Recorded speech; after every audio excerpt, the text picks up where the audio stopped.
This is Audible. Podium Audio presents Quicksilver Bonus Scenes, Kingfisher's POV, a standalone in the Fae Alchemy Series. Written by Callie Hart. Performed by Anthony Palmini and Stella Bloom. The Gate. Part 1. Before. The night was clear as crystal, cold as ice. In the sky above Ajin City, a banner of stars crowded in, innumerable diamonds glittering in the firmament. Pale towers rose up from the snowy mountainside, cast in quartz and ivory, glowing like slender ghosts. Within those towers, mothers sang their children to sleep. Acolytes pored over their books. In the kitchens, bakers kneaded the dough for the morning's bread. At the infamous gate that warded the city, 100 feet tall, century-smoked black lamric root cigarillos to quicken the blood and fend off the cold. All was quiet. All was well.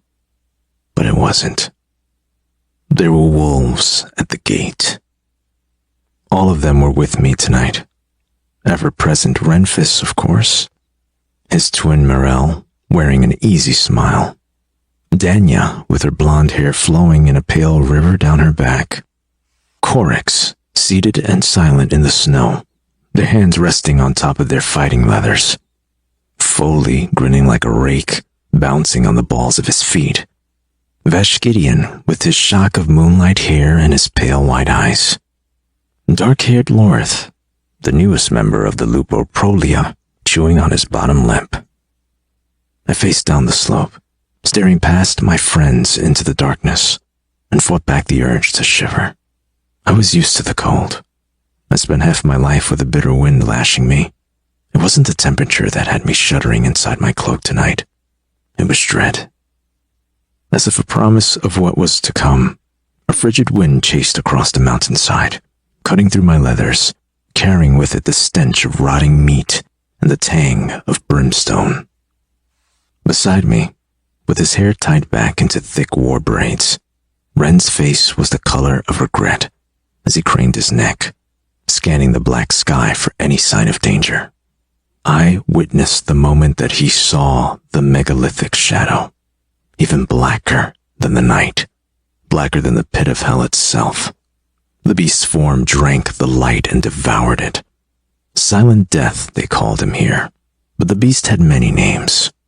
The Drake, Old Blood, Grandfather Ash, Nam Shakrai. There was no thrum of monstrous beating wings. The Drake coasted over the city, riding on weak thermals, stalking the night like a wraith.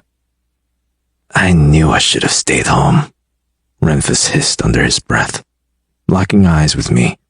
His hand closed around the hilt of his blade, and I saw from the furrows on his brow that he'd reached the same conclusion I had a moment ago.